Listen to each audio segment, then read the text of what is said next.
అంటే నాకు అంతకుమించి కోరికలు లేవు, అది చెప్పడానికి నా ఉద్దేశం. చాలా చిన్న జీవితాలు మాయి. మా అన్నయ్య గారు ఏదో పొరపాటు యాక్టర్ అయిపోయారు తప్ప నాకు రావాలి నేను ఎప్పుడు అనుకోలే. అదే నెల్లూరులో, అదే ఫతేఖాన్పేటలో చిన్న ఇంట్లో ఇంకొక మామిడి మొక్క ఉంటే బాగుంటుంది అనుకున్న కోరిక తప్ప కోట్లు సంపాదించాలి, పేరు రావాలని ఎప్పుడు ఆశించాల. సో నన్ను ఎలా పెంచారు మా ఇంట్లో అంటే మీరు ఆశ్చర్యపోతారు. మొన్న నా friend Anand Sai TTD board సభ్యుడిగా నియమితులయ్యారు. అతను చెప్తా ఉన్నాను నాకు ఈ మధ్యన, నన్ను ఎలా పెంచారంటే మా ఇంట్లో అతని ఆనంద్ సాయి మాటల్లో, చిన్న తంబి అని తమిళ సినిమా ఉంటుంది, మన తెలుగులో చంటి అని సినిమా తీశారు. చిన్న తంబి కదా ఆనంద్, అవునా? అందులో హీరోయిన్ ఎలా పెంచుతారు ఇంట్లో నుంచి బయటికి వెళ్లకుండా, చంటిలో హీరోయిన్ మీనాని ఎలా పెంచారు ఇంట్లో నుంచి బయటికి వెళ్లకుండా, మా ఇంట్లో నన్ను అలా పెంచారు. వీడి బయటికి వెళ్తే ఏమైపోతాడో, సున్నితమైన వ్యక్తి, వీడికి ఆస్తమా ఉంది, వీడికి ఇలాంటి పరిస్థితుల్లో నన్ను ఇంట్లో నుంచి కదలనివ్వకుండా, ఎక్కడికి వెళ్ళనివ్వకుండా, ఎక్కడికన్నా బయటికి వెళ్తే పంపించారు.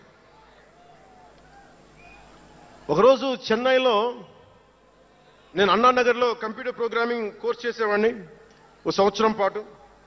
ఆ ప్రోగ్రామ్ ఫైనల్ చేసే పరిస్థితుల్లో టైం 10:30 అయింది, 10:30 రాత్రి. ఇంటికి వెళ్ళడం గంట లేట్ అయింది. అంటే మనం సాయంత్రం 6 గంటలకల్లా వెళ్ళిపోవాలి. ఆ రోజు 10:30కి వెళ్తే చెప్పా పెట్టకుండా, అంటే మన కొంచెం లేట్ అయింది ఎగ్జామ్స్ వల్ల. ఇంటికి వెళ్ళేటప్పటికి ఎలా ఉంది అంటే, ఇంట్లో ఆడపిల్ల వెళ్ళిపోతే ఇల్లు ఎలా ఉంటుందో, 10:30కి నేను ఇంటికి వెళ్తే మా అన్నయ్య షూటింగ్ నుంచి క్యాన్సిల్ చేసుకుని వచ్చేస్తా ఉన్నారు. మా వదిన ఇంట్లో హాల్లో ఉంది, మా నాగబాబు వీధి బయట తిరుగుతూ ఉన్నాడు. మొత్తం అందరూ ఏమైపోయాడు, ఎక్కడికి ఏమైపోయాడని. నేను ఎగ్జామ్ రాసి వస్తున్నాను, బస్సులు దొరకలేదు నాకు, 2 బస్సులు మారి రావాలని చెప్పాను. నాకు కార్లు లేవు ఆ టైంలో. అంటే అలాంటి నన్ను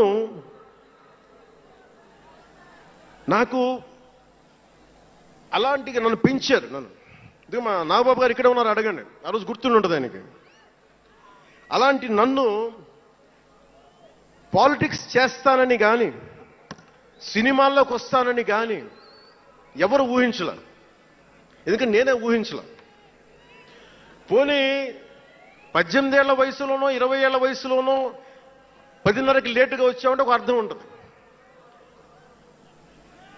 అక్కడమ్మాయి ఇక్కడ అబ్బాయి, గోకులంలో సీత, సుస్వాగతం, తొలి ప్రేమ చేస్తున్న సమయంలో, మేబీ తొలి ప్రేమ ముందు అటో ఇటో, సంగీత్ థియేటర్లో, హైదరాబాద్ సంగీత్ థియేటర్లో క్లింట్ ఈస్ట్వుడ్ నాకు ఇష్టమైన హీరో, అతను సినిమాకి వెళ్ళా. బ్రిడ్జెస్ ఆఫ్ మాడిసన్ కౌంటీ అని ఒక ఇంగ్లీష్ నవల్ ఆధారంగా తీశారు. అది నాకు ఇస్తుంది ఆ నవల్. సో ఎలా తీశారని చెప్పి నేను షూటింగ్ రిలీజ్ కూడా అయిపోయినట్టుంది తొలి ప్రేమ. నేను నా ఫ్రెండ్ ఆనంద్ సాయిని, హరీష్ పాయిని, ఇంకో 2-3తోటి సెకండ్ షోకి వెళ్ళా. సెకండ్ షోకి వెళ్ళి ఇంటికి వస్తే కింద మా నాన్న, ఇంట్లో పైన రూమ్లో పడుకోవాల్సిన మా నాన్న కింద కుర్చీ వేసుకొని, ఓ నీల్ కమల్ చైర్ వేసుకొని నా కోసం వెయిట్ చేస్తా ఉన్నాడు. ఎక్కడికి రా వెళ్ళామని. షూటింగ్ అన్నాడు. షూటింగ్ అదని సినిమాకి వెళ్ళానంటే ఆయన ఎట్లా తిట్టాడంటే నన్ను, నేను చాలా తప్పుడు పనులు చేసేస్తున్నట్టుగా, ఏదో బార్లో కూర్చొని తాగేసినట్టుగా. నేను అప్పటికి కొంచెం గుండె ధైర్యం తెచ్చుకొని చెప్పాను, అక్కడ మా నాన్నంటే భయం, చిన్నప్పుడు చాలా కొట్టేవాడు మా నాన్న మమ్మల్ని. ఆ భయం నన్ను కొట్టింది తక్కువ కానీ మా అన్నయ్యను కొట్టింది ఎక్కువ. సో ఎముడికి మొగుళ్ళలో ప్రసాద్ బాబు ఉంటాడు, చిరంజీవి గారు పక్క వ్యక్తిని కొడితే ఇతను లైన్లోకి వచ్చేస్తాడు, అక్కడ నేను డిసిప్లిన్లోకి వచ్చాను. అట్లాగే వీళ్ళని కొడితే నేను డిసిప్లిన్లోకి వచ్చాను, నాకు ఆయన కొట్టక్కర్లేదు, నేను డిసిప్లిన్గా ఉంటానని. సో నాకు మా నాన్న చూడగానే భయం వేసింది, కొడతాడా గబుక్కున బాగుండదేమో అనుకునేవాడు. నేను చెప్పాను కొంచెం బలం తెచ్చుకొని, 3 సినిమాలు హిట్లు వచ్చినాయి, 4వ సినిమా రిలీజ్ అయ్యి హిట్ అయిన తొలి ప్రేమ. నానా నేను హీరో నన్న సంగతి కూడా మర్చిపోకు, నువ్వు అర్థం చేసుకో అని చెప్పాను. ఇంకా ఎక్కువ తిట్టాడు. అంటే మా నాన్న తిట్లు ఎలా ఉన్నాయంటే చెప్పలేను కానీ, ఈ అర్ధరాత్రి అపరాత్రి తిరుగుళ్ళు ఏంట్రా, ఈ సెకండ్ షోలకి వెళ్ళడం ఏంటి, ఏదో హీరో అయ్యావు అయితే అన్ని లిఫ్ట్ చేసేస్తావా అని తల ఉంచుకొని పైకి వెళ్ళిపోయాడు.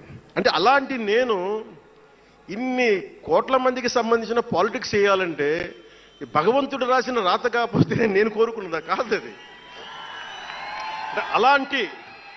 అలాంటి వాతావరణంలో పెరిగిన నేను ఈ సినిమాలు ఏంటో ఈ పాలిటిక్స్ ఏంటో పార్టీ పెట్టడం ఏంటో అని అనుకుంటే అంటే ఇందాక ఎందుకు బయటికి వెళ్ళానంటే ఇవన్నీ ఆలోచిస్తున్నా. ఇదంతా భగవంతుడు మాయ తప్ప నాది కాదు నాకు తెలుసు.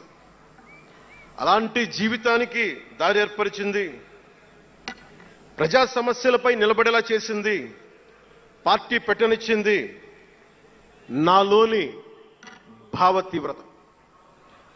పార్టీ పెట్టనిచ్చింది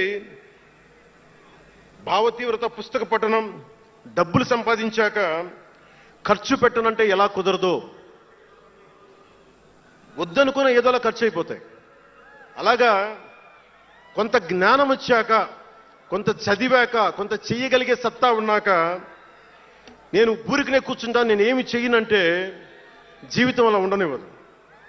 అలాంటి నన్ను ఏదో సాటర్డే సండే షూటింగ్ ప్రాక్టీస్కి వెళ్ళి మెడ్రాస్ రైఫిల్ క్లబ్లో మార్నింగ్ లయోలో కాలేజీలో జాగింగ్ చేసుకొని ఇంటికి వచ్చి పుస్తకాలు చదువుకొని మా వదినకి ఏదైనా అవసరమైతే పనులు చేసి పెట్టి ఇలాంటి నేను సగటు మనిషి, మధ్యతరగతి మనిషి, అంతకుమించి వేరే పట్ల పనగల్ పార్క్ వెళ్ళి కూరగాయలు తీసుకురావడం, వంకాయ ఎంత, తక్కాలి ఎంత, అంటే మన ఉల్లిపాయలు వంకాయలు ఎంత అని ఇట్లాంటివి తీసుకొచ్చేవాడిని. నెల్లూరులో పెద్ద బజారు వచ్చి మన పెద్ద బజారు చిన్న బజార్కి వెళ్ళి ఇంటికి కావాల్సిన సామాన్లు తీసుకొచ్చేవాడిని.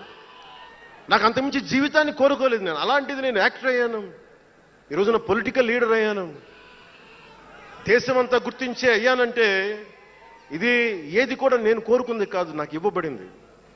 అందుకే నేను కర్మే చేస్తాను, నేను ఫలితం ఆశించను.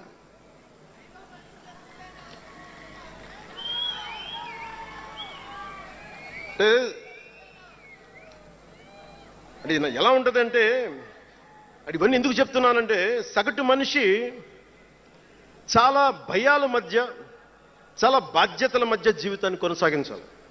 ఒక మాట అంటే ఎక్కువ, ఒక మాట అంటే తక్కువ, చాలా సన్నని గీతల మధ్య బతకాలి.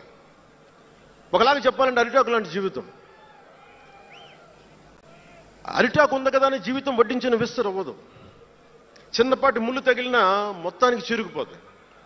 అలాంటి కోట్లాది సగటు మనుషుల ప్రభావితం చేసే సినిమా కానీ, కోట్లాది మందిని ప్రభావితం చేసే రాజకీయాలు కానీ నాకు చాలా బాధ్యతనిచ్చాయి.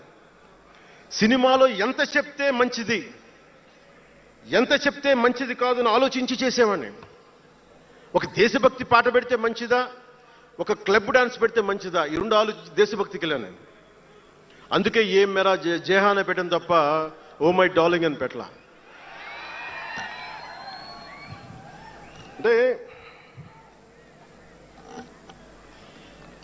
అంటే ఎందుకు నేను ఆలోచిస్తానంటే మనిషి మనెవరూ శాశ్వతం కాదు. మాట అది మంచి అయినా చెడైనా, అందుకే ఆలోచించే మాట్లాడతాను ఎప్పుడు. ఈ అన్న మాట ఒక తరం 2-3 తరాలు ఉండిపోతే పర్యవసానం ఏంటి, ఎనీ పబ్లిక్ పాలసీ, ఇవన్నీ ఆలోచించి నేను జనసేన కోసం ప్రతిపాదించిన 7 సిద్ధాంతాలు